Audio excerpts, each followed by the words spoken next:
महादेव महादेव. प्रिय मित्रांनो, मी दिलीप चव्हाण. महादेव महादेव. हालत कसे पण असले तरी प्रिय मित्रांनो, आनंदी राहा, कारण की आनंदी राहणं पण हे एक भक्ती आहे. दक्षिणमुखी वीर हनुमान, महारुद्रवीर हनुमान की जय हो. महादेव महादेव.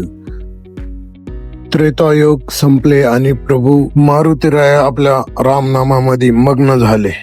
कोणत्याही भक्तावर संकट येईल तर त्याकरता धावून जायचं हे मारुतीरायाचं स्वरूप आहे.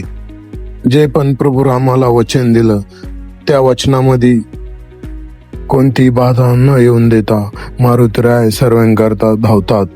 महादेव महादेव. द्वापार एक सुरू झाला आणि विष्णू भगवंताला मारुतीरायाची आठवण आली. विष्णू भगवंतानं आपले दूत गरुड देवाला सांगितलं की जा मारुतीरायाला बोलून आणा. गरुड देव मारुतीरायापाशी गेले आणि म्हटले की चला वेगानं आपल्याला जायचंय, विष्णू भगवंतानं तुम्हाला बोलवलं आहे. पण मारुतीराय आपल्या मस्तीमध्ये रामनामामध्ये मग्न होते आणि सांगितले की तुम्ही पुढे चला, मी येतोच. गरुड देव विष्णू देवासमोर जाता तर बघता काय, मारुतीराय त्यांच्या समोर आहे हात जोडून. विष्णू भगवान मारुतीरायाला द्वापार युगामध्ये काय काय घडून आणायचंय, काय कामगिरी आहे आणि मी तुम्हाला महत्वाचं काय सांगणार आहे हे सर्व विष्णू भगवंत सांगताय. आता द्वापार युगामध्ये मारुतीरायाला कृष्ण अवतारामध्ये काय सांगितलंय हे जर ऐकायचं असेल तर माझ्या व्हिडिओला सबस्क्राईब, लाईक आणि शेअर नक्की. सुंदर वातावरण, पिंपळगाव म्हटलं तर सगळीकडेच धावपळ. अशा धावपळीच्या वेगामध्ये पण वेळात वेळ काढून चंपाषष्ठी त्रिलोकी राजा खंडेराया यांची भव्य दिव्य यात्रा उत्सव. महादेव महादेव. कलियुगामध्ये महादेवाचा असा अवतार झाला जो खंडेराय रूपामध्ये. कडी पठार अशा स्वरूपात खंडेराय दिव्य मूर्ती आहेत. खूप आनंददायक आणि शक्तिप्रदान आहे. खूप लोक या जागेवर येतात. 6 दिवसाचं अनुष्ठान असतं आणि ते पूर्ण झाल्यानंतर चंपाषष्ठीचा यात्रेचा उत्सव अगदी थाटामाटात पार पडतो. महादेव महादेव. सदानंदाचा येळकोट येळकोट येळकोट. जय मल्हार.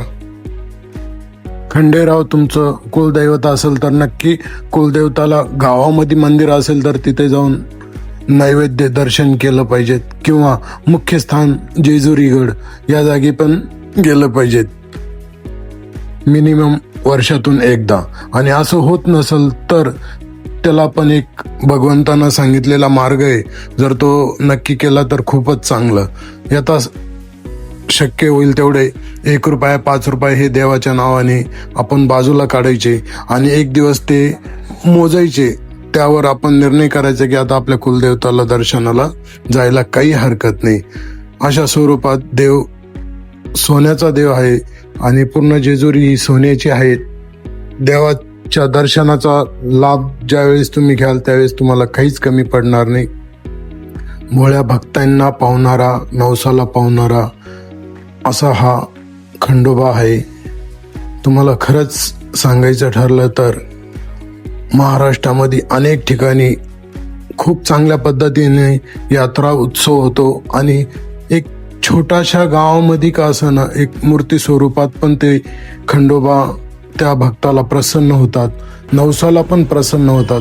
असं बघण्यासारखे अनेक व्हिडिओ मी तुम्हाला यानंतर चित्रीकरण दाखवण्याचे प्रयत्न करल. हे पूर्वीचे जुने खंडेराया, म्हाळसाबाई, बानुबाई सोबत असलेली मूर्ती रूप आहेत. आणि पूर्वी या जागेवर झोळी पण होती. आज ती नाहीये. सर्व तरुण वर्ग आहेत, जुने लोक नाही राहिले या जागेवर. त्या झोळीमध्ये ज्या मुलं बाळ जगत नाहीत त्या मुलांना खंडेरायाला अर्पण करायचं, त्या झोळीत टाकायचं आणि घरी घेऊन जायचं. ते मुलं जगतात अशी पण प्रथा होती. साधारण व्यक्तीला एक छोटीशी वस्तू पण उचलता येत नाही आणि तो 12 गाड्या ओढतो. याचं काय कारण असू शकतं? तर खरी माहिती अशी मिळाली या जागेवर की 6 महिना ब्रह्मचारी व्रत धारण करून 6 दिवस जप तप अनुष्ठान चालतं या तरुण मुलांचं. मार्तंड पुराण असा ग्रंथ पण वाचला जातो. त्यावर हे ब्रह्मचारी व्रत धारण केल्यामुळं मारुतीरायाची कृपा होतीच. आणि पप्पू दादाने पण इथे अनुष्ठान केलेले आहेत आणि इथे विधाते परिवार सेवा नेहमी करतात.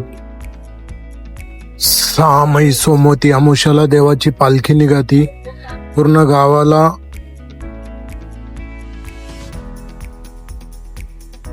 खोबरं भंडाराचा प्रसाद.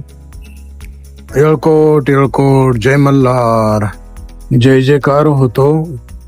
रात्रीच्या वेळेस जागरण गोंधळांचा कार्यक्रम होतो.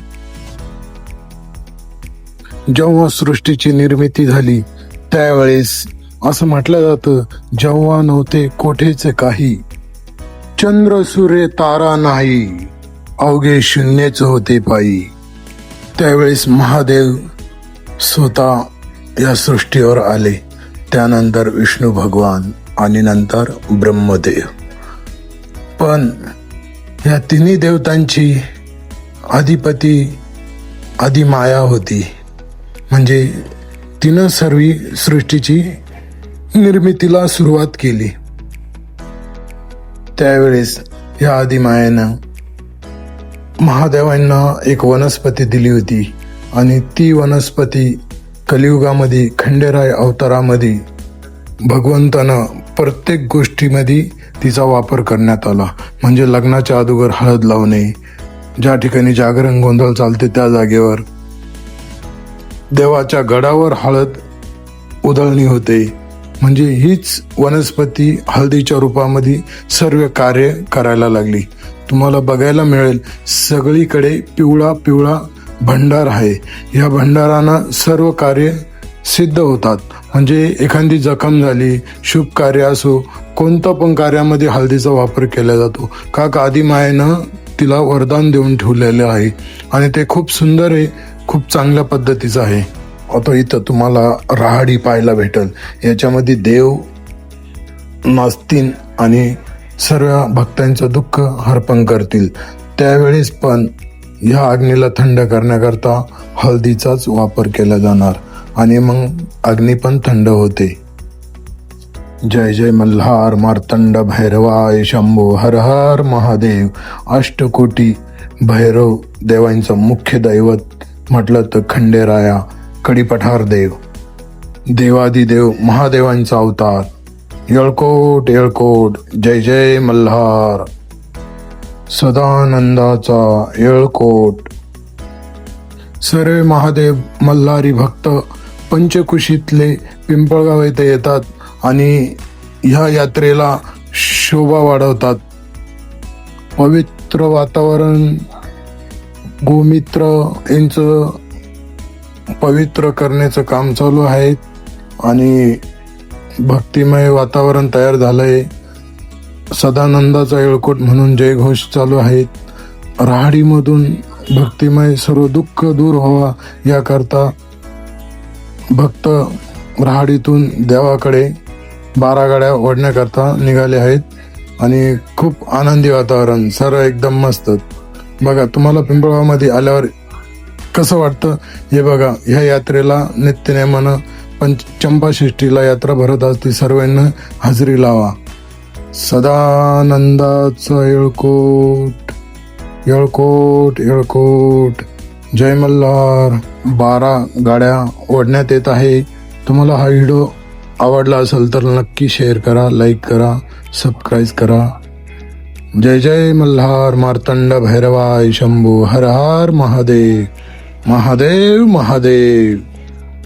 सदानंदाचा बोले सदानंदाचा. येळकोट येळकोट, जय मल्हार.